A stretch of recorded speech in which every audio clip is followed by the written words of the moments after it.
Hi there, welcome to Subpar Stitches. My name is Hillary and this is my Flosstube channel. So today is Saturday the 25th, I think, when I'm filming this, and then I'm immediately going to edit and post it because I have not had time to film on my normal days, which is usually like Thursday or Friday, but if you are in the US, you know that it was Thanksgiving and Black Friday, and I've just had like a long weekend and I kind of wanted to chill, so I hope you guys had a wonderful, I guess Thanksgiving. I don't really celebrate. Like, Thanksgiving is fine. My family all gets together and we eat food like people do, but it's not like a big deal to me. And also this year we didn't really celebrate Thanksgiving because my mom just got out of the hospital and my grandparents are kind of sick. And so didn't really do much. I went and saw my parents and then we ate some food and then I went home and I cross-stitched. So seemed like a good day to me. But I have a lot of I don't know, fun stuff to show you. A few FFOs, I got some finished objects, I have some whips, some new starts, and some haul that I shouldn't have bought because I'm trying to save money for StitchCon, but I couldn't resist some of this stuff. So if you're interested in that, stay tuned because we're gonna hop right into it, starting with the FFOs. And I have 2 of those. Technically 7, but 6 of those I count as like 1. So let's start with those. So I finished the cat and owl ornaments. There are 6 in total, 3 cats, 3 owls, and I will show you a close-up of each one as I'm talking. So I stitched these on some brown Mill Hill perforated paper, and I only did like a little bit of color conversion. It's mostly the called for DMCs. The only thing I did change was they have this kind of lining on some of their coats and hats, and I changed that to the white étoile. And then I realized, because I haven't been saying this before, but the skin, the cat, the white cat fur and the white owl feathers, I believe were called for B5200, but that was so bright white compared to the white étoile that I switched it to blanc just to kind of not make it like tonally crazy. I got this felt that is sticky on one side, and I bought like a big pack of it from Amazon per something that Chris Cross Stitch had kind of recommended in his video. I don't think he linked to the exact one he bought, but I just searched like sticky felt on Amazon and I found a huge color variety pack, which I was like, perfect, because I am on an ornament kick and it has since come in handy because I used it for some other stuff too, which I'll show you here in a second. Yeah, I just kind of traced these onto the felt, cut them out roughly. Like, it's not perfect. You can see there's, you know, some sticking out, but it's really just, I don't know. I don't think it really matters that much. And then I bought this ribbon from Walmart, which it was like 30-40 cents at Walmart for this really thin ribbon. And so I got blue and red to correspond with each color of the like main clothing. And I just stuck it in between. And this sticky felt is, I was worried it was going to be kind of like poor quality, like maybe it wasn't going to stick all the way. Very sticky, worked really well, and I think it looks pretty good. And there are, like I said, 6 of them. So there's like a pair that corresponds with each other. So like we've got these 2 kind of goofy offset like cat and owls. I like how the cat, here it is, the cat, his ear is like sticking out of the hat. We have a cat and owl that are each wearing these like pointy hats, and they have a tree and a like Santa's bag type thing. And the hat has like a cat and an owl on it respectively. And then we have these in the blue hats with these like kind of like fuzzier like cuffs here. And they also have like a bag and a tree, just in a slightly different style. I love the cat whisker detail. I thought the whiskers looked pretty cute. And I really enjoyed backstitching those on. I don't know why. I was just like, oh, that really made it. So I'm glad to have these 6 ornaments finished and time to go up on the tree. I am just living for ornaments right now. Like, there's something about an ornament where it's like each one of these is a little over 1,000 stitches. So, you know, it takes a few days to stitch up, but then it's like you have a finished piece and it's done, and you feel so accomplished. You're like, oh my God, I've done it. I've created something. And, you know, I love bigger pieces and I'm putting work into my bigger pieces too, but that like almost instant gratification with these littler ones almost motivates me more and keeps me more focused on the bigger ones. You might think like, well, you're taking the 1,000 whatever stitches you put into this, you could have put into one of your bigger works. Yeah, but I didn't. I wanted to make this little one. And having a finish of a little thing kind of, for some reason, motivates me more to work on my big projects. So that was my first FFO. I like finished stitching the last one, maybe last Friday, last Thursday or Friday. And then I was like, I'm immediately finishing these. I got all the finishing supplies out, stayed up till midnight because it was already late when I was finishing it, and I put them all together. And I think it was Thursday because I had to work the next day, and my boyfriend's like, I'm going to bed. I'm like, I'm working on ornaments. Go to bed. I don't care. Like, I had to finish them. So I really like these. I'm gonna probably make a special box for my cross stitch ornaments, just so they don't get ruined with like my regular ornaments, because I have like a lot of like bulbous glass ones, and these are literally stitched on paper, so I don't want to destroy them. So I'll need to get like a separate storage box at the end of the season to put all these guys in. The other FFO I had, kind of like a weak FFO, it's not like I really did much, but I had showed you guys that I had stitched this up in like one night. This is the Stitch Sprout. It's like tiny butterfly or something like that. And I had ordered this frame. It was like $2 from Joann's. I made a big Joann's order and I was like, I want free shipping. So I tossed this in and I just cut it out and stuck it in there. And I think it actually looks nice in this frame, and I've just put it with some of my other finishes. It's just a cutesy little, like, it literally took me no time to stitch this. It's so tiny, but I don't know. I just like it in this little frame. And then actually I like refinished something because, so remember when I did this Mill Hill kit, and it's like a magnet. The Mill Hill kits come with a magnet that you can glue on the back. And I had glued the magnet directly onto the back of the stitch piece, which is stitched on perforated paper. And it felt like it was going to fall off because I didn't do a very good job of gluing it on. But also it just like, it didn't feel sturdy enough to be like a thing that you magnet to something else. And so I just gently tugged the magnet off. And then I put some of that sticky felt that I was telling you about. It was so weird. It came with a rainbow of colors, but not purple. Like there was no purple in my pack. And like there's a bunch of purple on the front, and I was like thinking purple would be perfect.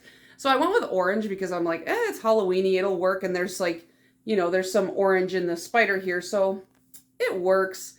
And then I glued the magnet onto this, and it feels, I don't know, maybe it's like a mental thing, but it feels so much more sturdy. And when I stick it onto my set of drawers that I have like a metal like filing cabinet type thing, it doesn't feel like it's gonna fall apart in 3 seconds. Next, I have some FOs to show you.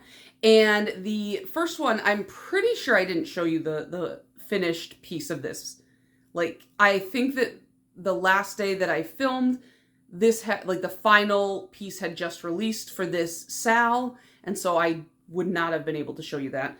And this is the Sewing Starfish Wizard Inventory Sal. I just want to like bask in the glory of it because this is so cool. So like I finished the final motif, which was the big scroll here. And then I went through and I did all of the longer back stitching because I was stitching this in hand.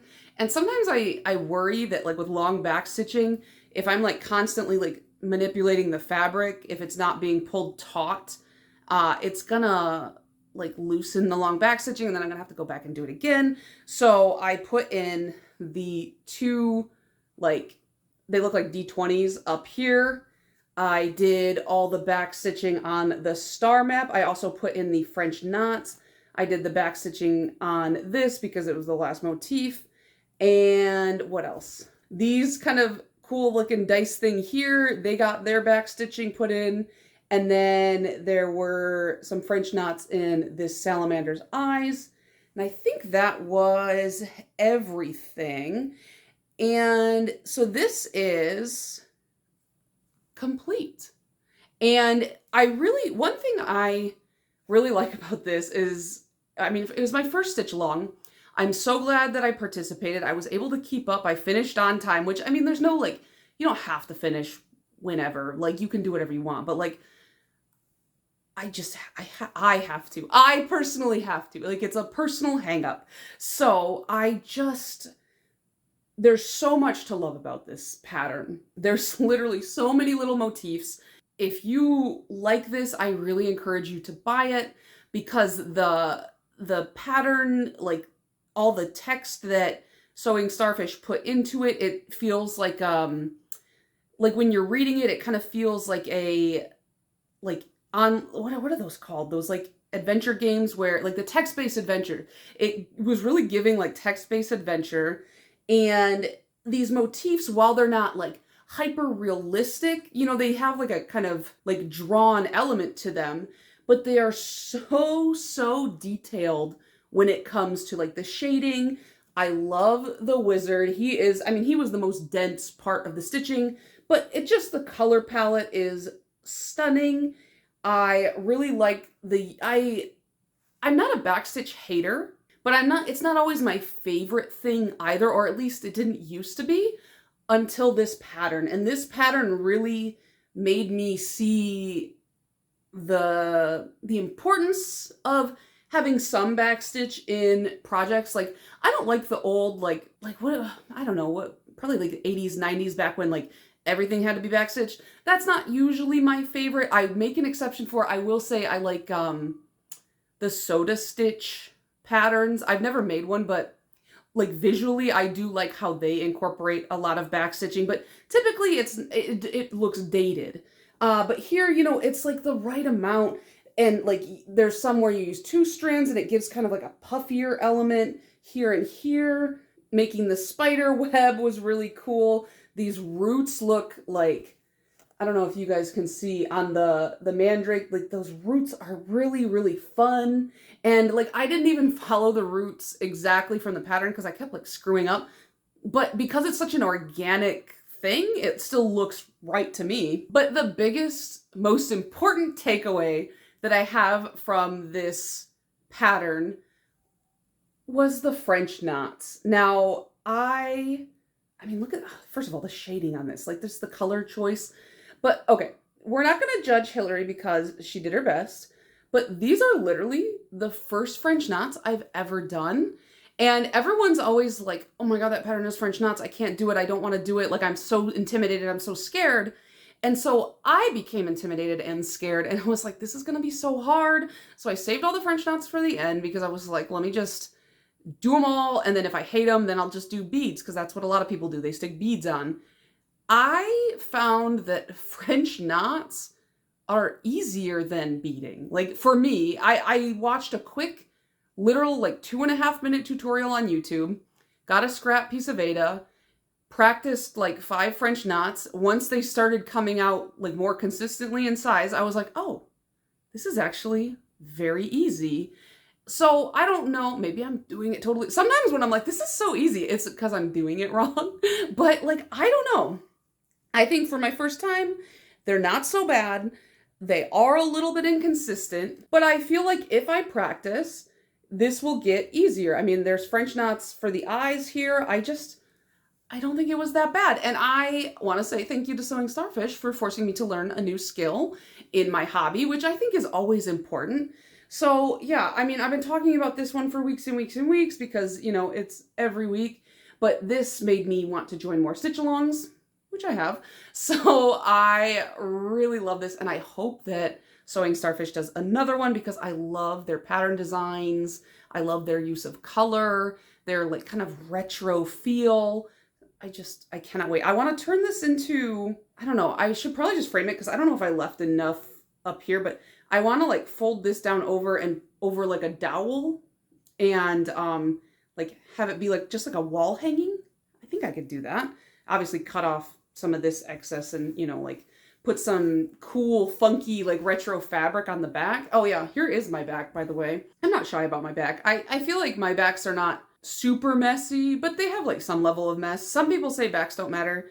They matter to me. Like my own backs matter to me because I don't want them to be too bulky, but I also don't judge anybody for having a messy back. So yeah, that is the Wizard Inventory Sal. And then they sent out a little certificate of completion. I thought that was cute. Speaking of Sals, I also finished my, it's like the Creepy Christmas Village Sal by Lola Crow. This is on, what is it?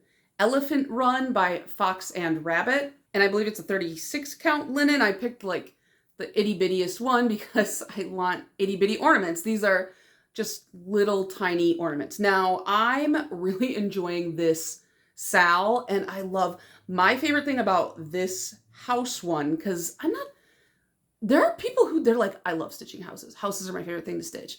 And this one took me longer than the first one because I'm like, I don't think I like stitching houses that much. I don't know why. Like, what is it like? There's no difference in putting an X into a house versus putting an X into, I don't know, like a dog or any kind of motif. But like, what is it about the house that I was just like, it's fine. I just don't like houses that much in reality and in cross stitching. But my favorite was this little detail on the bats. It's like 3 X's and then you use some back stitch for the wings and they just look really, really cool. And this one had, like all the patterns so far have had a little bit of back stitch. This one did have 3/4 stitches. So if you're not comfortable with those, I don't think they're that hard. I know some people when they stitch on Aida, they find them really difficult.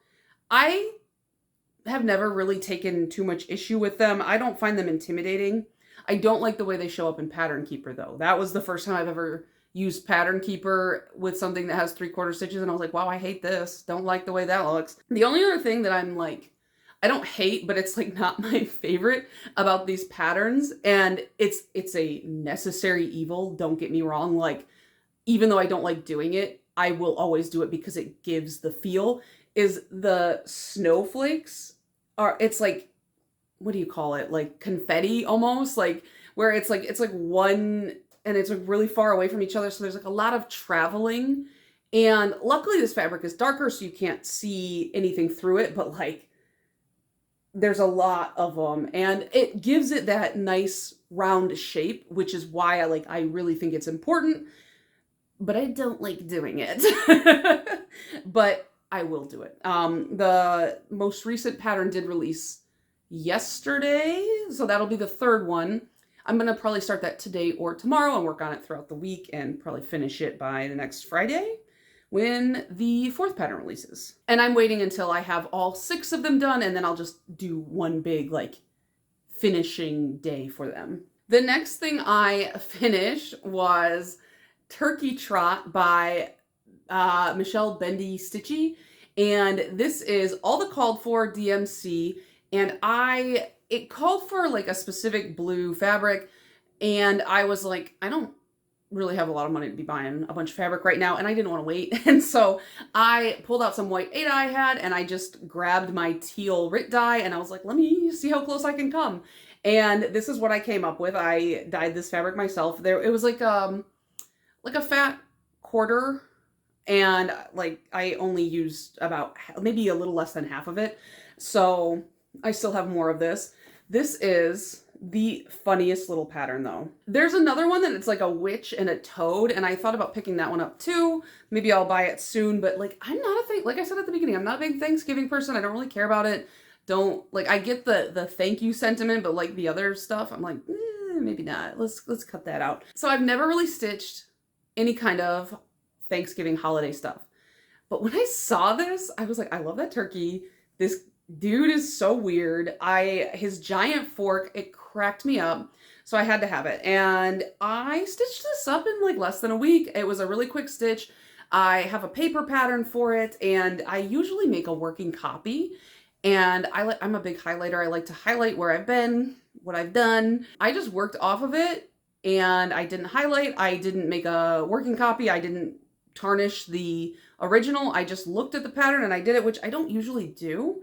So I don't know why. That's like a weird point of pride for me, but also I think that speaks to how nice and crisp and clear and easy the Bendy Stitchy pattern was. So really love this. I don't know, like the colors really look so lovely on this blue, and I never would have thought to put them on this. if not for what, you know, the model stitch was on. So I really like that. I don't know. Just look at this turkey.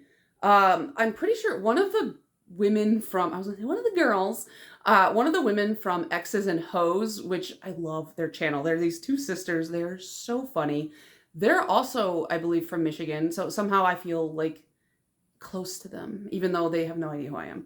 I'm like, oh, anytime I have like a YouTuber that I watch who's also from Michigan, I'm like, we should be friends. I don't know. Like it's my toxic trait. But yeah, she really likes turkeys a lot. Like she has a bunch of like turkey decor. So as I was stitching this, I was kind of thinking of her and I was like, I wonder if she has this pattern. But yeah, what I want to do with this is I want to make a flat fold.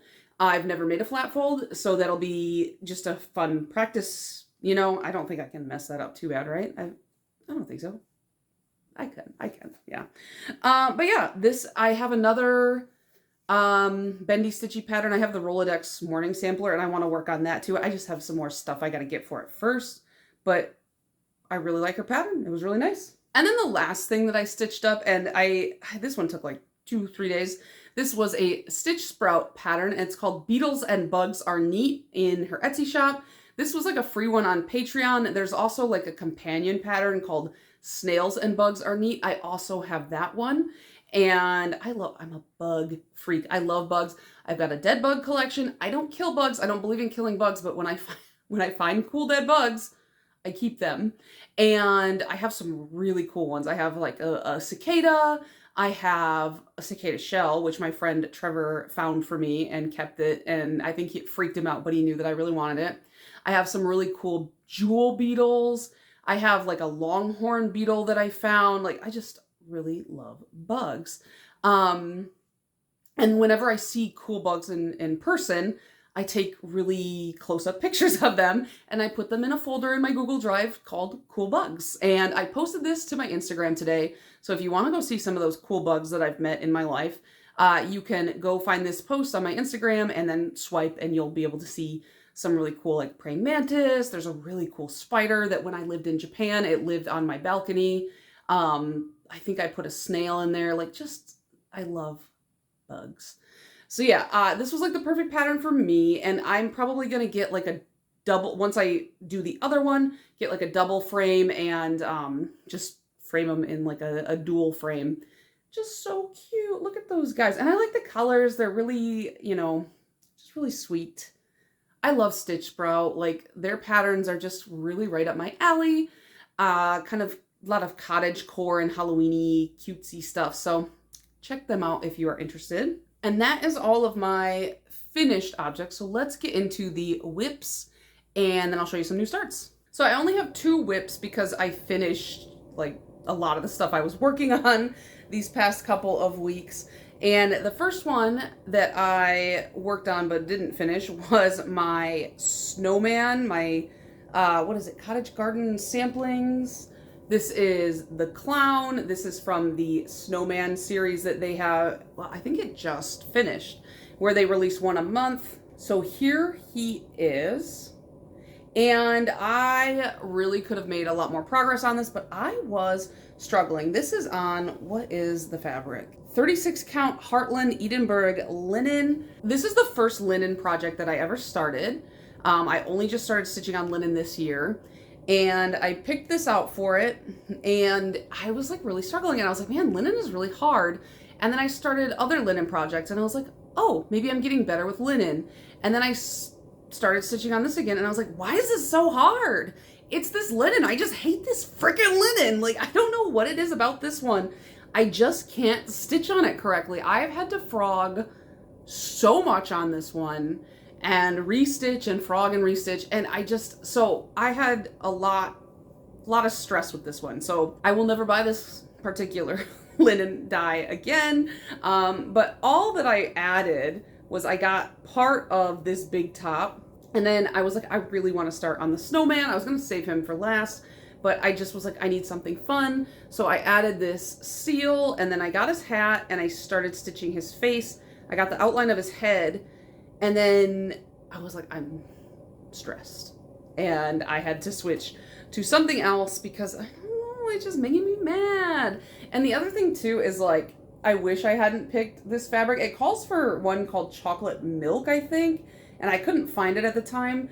And the white doesn't pop on this fabric in a way that I would really like it to, but it's too late. I have done too much and I refuse to restart. I absolutely will not do that. There are some people who are very comfortable with like, oh, I restarted this project like 4 times and I finally found the right linen. Absolutely not. I cannot do that. I do not have the patience for that. I would rather torture myself and like punish myself by finishing it on this linen that I hate than ever restart it. I know it's insane, but I just have to. Once I finish this one, I do have the Postman as well. I'm on the fence. I'm like, do I want to stitch all of them? Or do I just want to pick the ones I like? Because I want the Pirate for sure. I think there was another one that I really liked. There was like a Farmer. I like the Farmer. I don't know. I have to go back through them and decide like, do I want to stitch them all? And if I want to stitch them all, do I restitch this on a different fabric? Like, I don't know. Maybe I could do like a mix and match of like a bunch of different fabrics and then it would look deliberate. Maybe we'll do it like that. I don't know. I don't even know what I'm going to do with it. Maybe I'll make a little pillow. But yeah, he's goofy. He's cute. And I want to finish this within the winter season if I can. Oh, and as far as the threads go, I did sub the specialty flosses. So it called for baked apple and grapefruit from Weeks Dye Works, but I choose not to use that brand. So I subbed it in with mulberry and tomato, and I think those are Classic Colorworks, but I don't remember. I got it somewhere else and I just don't have it on me. So I'm very prepared. Yeah, that is that one. And then the other project I worked on was my Hobbit house from Cunning Cross Stitch, which is on a Facebook group. So I have gotten quite a bit more, well, maybe not quite a bit, but I got some done. And this is, it still needs the fencing down here, but I've completely finished the tree outside of the bag stitch. I've got a scarecrow, and I have started outlining the first quadrant of my Hobbit house. There's like 3 quadrants, and this is kind of like the break in between the first and the second. It's like a support beam. So I was working on that. This is on a 28 count linen, and it is Sand Lugana by Picture This Plus. This pattern, it stitches quickly and really slowly at the same time. And here's what I mean by that. Like, as you're stitching it, like obviously it stitches pretty quick because it's 28 count. There's a lot of coverage for the size of the X's, you know, it looks really, really nice. However, it's slow for me at the same time because this is a stitch your own adventure. So you get to grab like different elements and piece them together yourself to create your Hobbit hole. So there's like 4 trees to choose from, or maybe there's 6. I think there's 6 trees to choose from. And then several iterations of each of the 3 sections here. So there's a bunch of windows to choose from. You get to choose your door. There's an archway over the door you choose. And then on the far left-hand side of the Hobbit hole, there's like the choice of how are you going to stitch your chimney. And there's optional borders and things like that. So you gotta plan it all out and you gotta kind of think about that. That takes like some brain energy there. And then, you know, you have to, the patterns don't all print out at the same size. So you have to kind of like mentally like input, like you have your base pattern, but then you pick your variation, and the variation isn't the same size when you print it out as the base pattern is. So you can't just like paste it over. You kind of have to like mentally like transpose it. And so that's where it takes a little bit of mental energy, not a ton, but it's like you do have to be a little bit more focused. So I put my ottoman out in front of me and I like laid all the pattern, like the base pattern out. And then each section I cut out and I like put on whatever base pattern that it's going to overlay on. And I'm like kind of doing like the work here. I'm stitching. And my boyfriend comes out and he's like, what is this like weird engineering you're doing? And I was like trying to explain it to him. He goes, no, never mind. I'm leaving. I was like, yeah, please do, because I need to focus on my hobbit hole. And this is so much fabric. I got a fat half because I was like, I could use more neutrals, and I know this won't take up the whole thing. The other thing is, so this is a Stitch Your Own Adventure, but it's also like a SAL. So you have until the end of the year to finish the first part. And then in January, I believe it's January, the first part drops. So this is, this is like the border of the stitch along. Now, if I don't like how the Stitch Your Own Adventure is going to look, because they did a Harry Potter one before, and like one, I mean, like I take issue with Harry Potter, so like I wasn't gonna do that. I used to love it as a kid, but obviously the J.K. Rowling saga is not excellent. So I didn't like the way that like the motifs fit together, because like the Sewing Starfish one, it's a lot of like itty bitty motifs crammed together, so it's like kind of cool looking. But for the Harry Potter one they did, it was like 6 really big motifs kind of to tell a story, and it's not my vibe. It's not that it was poorly done or poorly executed, it's just like not my style. And if this looks like it's going to kind of be in the same realm as that, I will just take my hobbit hole and I will make it into a long kind of pillow to put on my couch. And I think that'll be cute too. And then I'll have all this extra fabric. It's not that I don't want to do the Stitch Your Own Adventure, but it's just like, if it's not my vibe, why waste the fabric and time? The other thing too is you can name your hobbit hole, and I'm trying to figure out how to name it, because like I'm not sure how to pick a name that doesn't sound stupid. So, but yeah, I feel like I have a lot of time over the Christmas break because my office closes for like 9 days. So I will definitely be getting a lot of work into this in December. Okay, then I have 2 new starts. So the first one is, it's another Stitch Sprout pattern. I love Stitch Sprout. This is called Mothman Believes in You. And I started this on Thanksgiving. So here's where I'm at right now with it. Pretty decent, I would say, because this is all done just on Thanksgiving. So I only stitch on this one day. This is fabric I dyed myself with purple Rit dye. This is 18 count Ada. And instead of using the called for DMCs, I am trying out Sulky for the first time. And let me tell you, I love it. It says, like, I've heard some people say it's got like the coverage of 1.5 strands of DMC.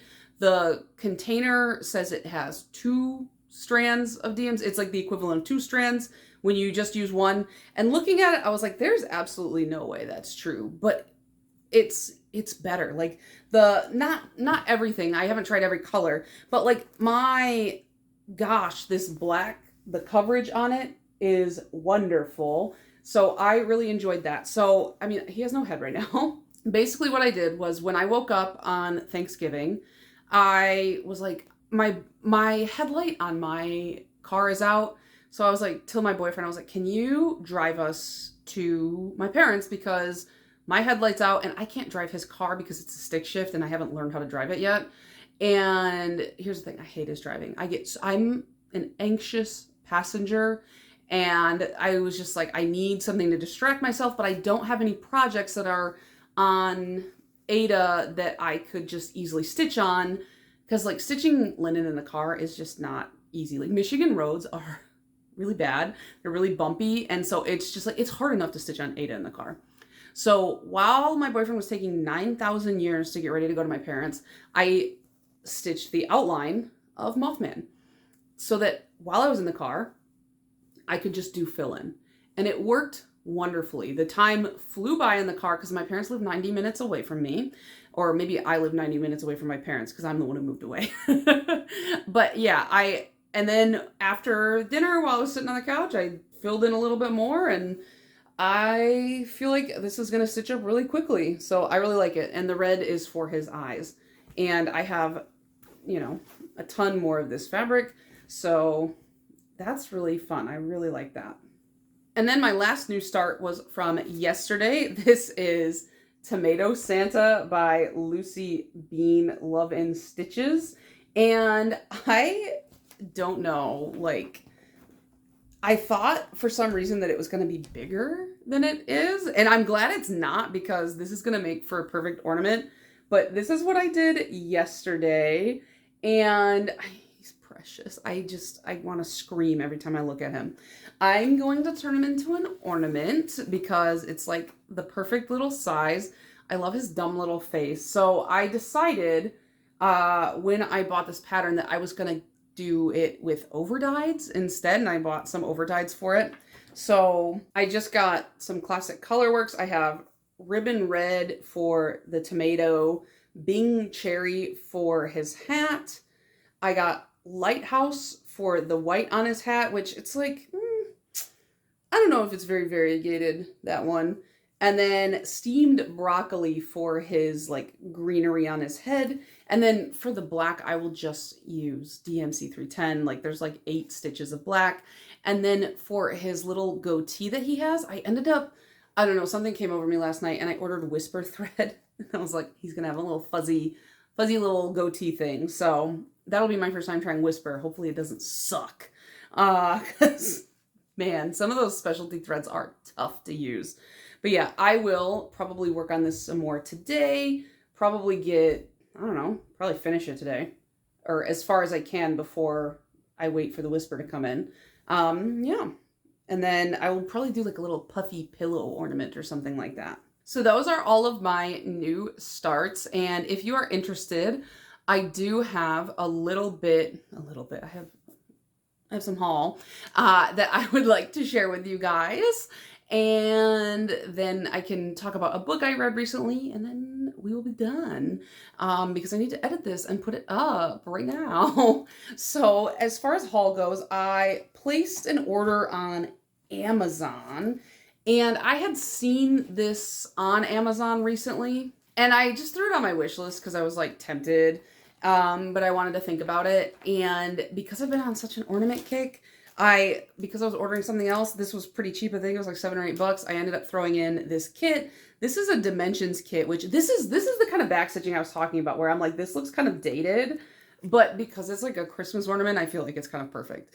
And this is my first Dimensions kit. I'm not anti-kit, but I don't also love kits the most because I don't know, I don't want to separate the thread. But the nice thing about Dimensions kits is they put them on this little card and it's already pre-separated. Whereas like with Mill Hill, you have to like separate them out, and then it's like, this is for the light green, and this is for the very light green, and this is for the medium light green. And you're like, what? Like, I can't tell the difference because I'm 31 and my eyes are old.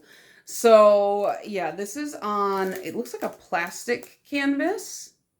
And it is called Gingerbread House Ornament. It's a 14 count perforated plastic canvas. It comes with needles. It comes with the pattern.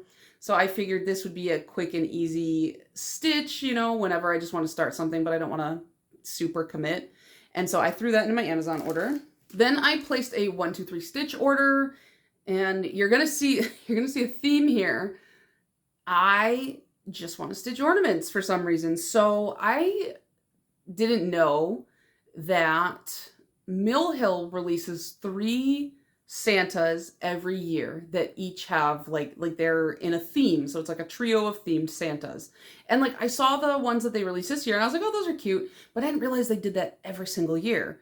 So now I'm like, I want to get every single one they've ever done. So that's what I'm going to do. So I'm going to start collecting them. And the first one I ended up picking up was the Northwood Santa's Pine Tree Santa. So this guy, I'll center him in the glare. He's got some rabbits and he's decorating a tree. There is also a juniper Santa and a holly berry Santa in the same, same theme. And I think this was one of the oldest ones I could find on 1, 2, 3 Stitch. I found another website where I can buy like the original oldest ones. So I'll get there eventually. They're like $10 a piece at that website.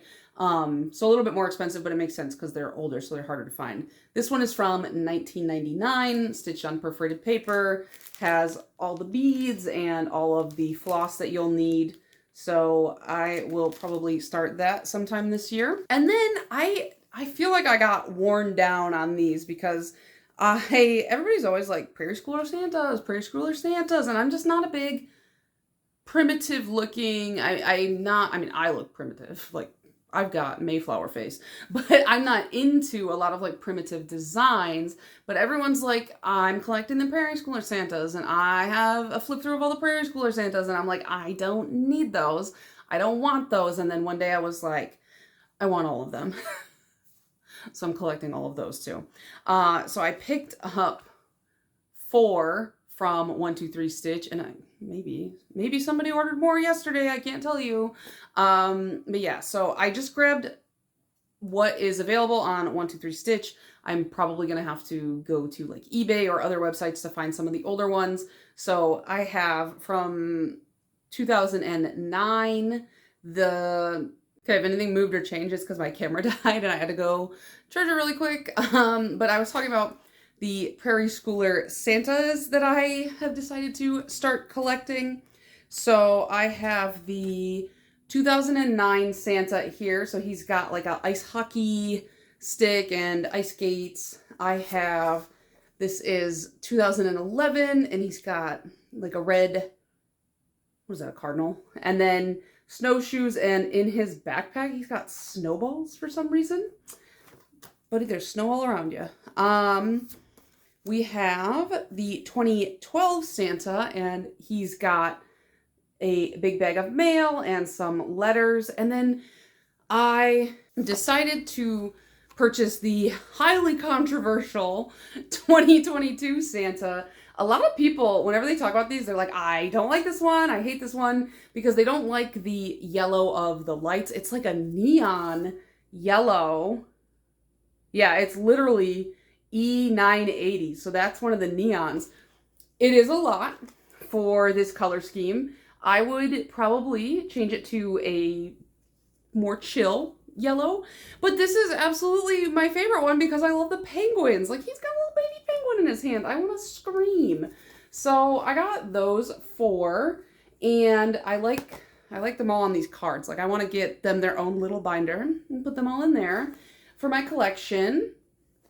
Have a few more on the way, and then we'll see where I can get the remaining ones. I don't know. I don't know when I'm going to stitch these. Definitely they will be ornaments, because that's the theme today, is ornaments, ornaments, ornaments. But yeah, those are my Prairie Schooler Santas. And then I made a dreaded Joann's order. So, oh, actually, I made 2 dreaded Joann's orders. So the first one, I got like a bunch of like finishing stuff. I needed some batting, and I got some board, like sticky board to put the stitches on. That picture frame I showed you earlier, some other, I can't remember what else I got in that order, but I did do this. I bought another cone. This is, how much is this? Approximately 2,100 meters of DMC Blanc, because I was like, I want to dye thread. I want to dye my own threads. I want to make some cool like gradient type stuff. So now my DMC 310 cone has a little buddy. And I mean, it's not like I don't use a lot of white as well. This would be fun. I could do like a white sampler or something. That'd be cool. I don't know, but if you know anything about dyeing thread, leave your tips and tricks and hints and wisdom down below, because I want to make some cool variegated stuff. Well, and the reason I bought this too is because I had a really good coupon. So this ended up being like $20 or $30, 20 something or 30 bucks. And then I was like, well, I need to get free shipping. So I bought a bunch of other stuff from Joann's that I needed, because Joann's shipping is outrageous and their free shipping threshold is high. So I was like, well, let me just pick up some necessities, and then I can justify buying this stupid cone. And then, my mom really wanted a Cricut, and I kept telling her, like, wait till Black Friday, I'm sure it'll be on sale. And so then she had me order it for her, but also keep it in my house, and also I think it's basically just mine, because she doesn't want to have to figure out how to use it. So basically she just wants me to have a Cricut And then whatever she wants, she'll just tell me to make it for her, and then I can just do whatever I want. So now I have a Cricut. So tell me again, whatever you want, or what good resources, what I should make, like cool cross-stitch related stuff I could make. I mean, I'm figuring floss drops for one. I was already playing with it yesterday and kind of made like, I don't know, just like a gift tag, and I can put like, I can cut some cool paper to glue to it, I guess. I don't know. I don't really know.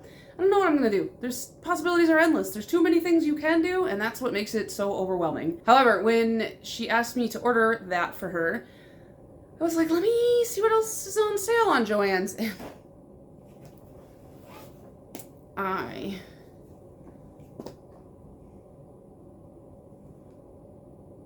Sulky pack was on sale. This was like $80 for all of these, plus the 2 that are in a bag.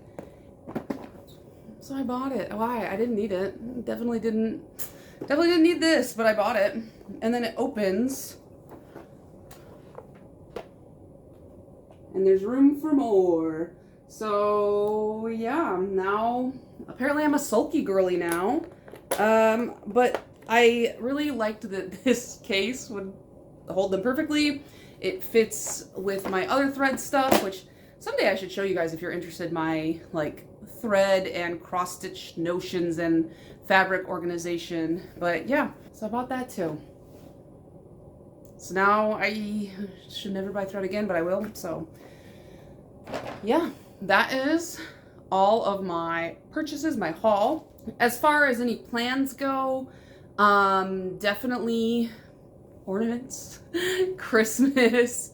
I have a couple patterns that I would like to start, and I really want to finish the top of my hobbit hole, like my whole hobbit border piece, and then that way come January I can decide, do I want to continue with it, or do I just want to turn that into a really big pillow?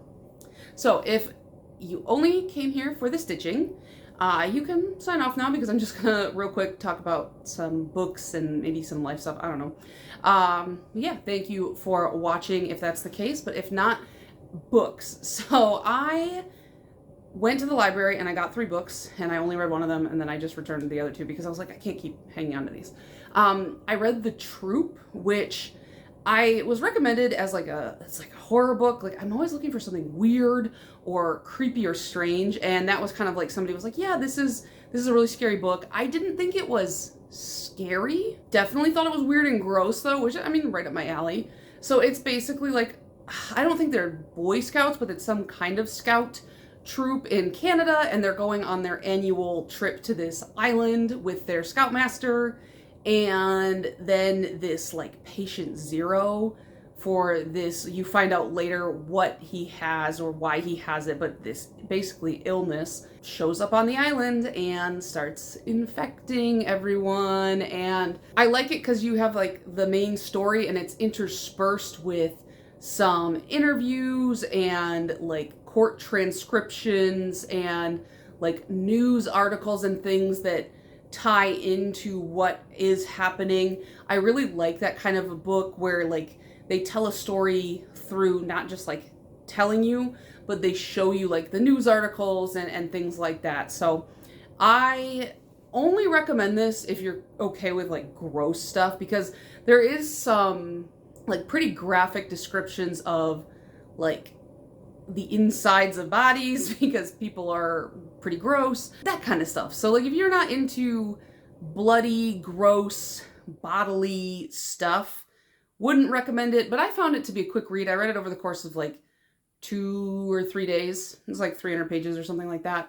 I picked up Yellowface. I wanted to read that, but I just didn't have I haven't had the time. So I brought it back. I will probably get it again. And then I got the 3rd Akatar book, and I was just like, I just don't feel like reading this right now, even though I want to know what happens. I was just like, I'm not feeling it. But I did end up getting it on my Kindle for like through the library, so I'll just read it like that. That way I can read it while I'm at work. So, because at work I can't pop a whole book open. That looks a little crazy. But at work I have a lot of downtime, and so I can like just read it on my phone. So that's what I'm gonna do with that. If she doesn't end up with the guy that I like, I'm gonna be annoyed. Rice or Reese or Rysand. How do you say his name? I don't know. just don't know. But yeah, other than that, my boyfriend and I, we celebrated our 10-year anniversary together, and we went into Detroit, and he took me to the London Chop House and spent way too much on a steak dinner, which was amazing. It was really delicious, and I had a really wonderful time.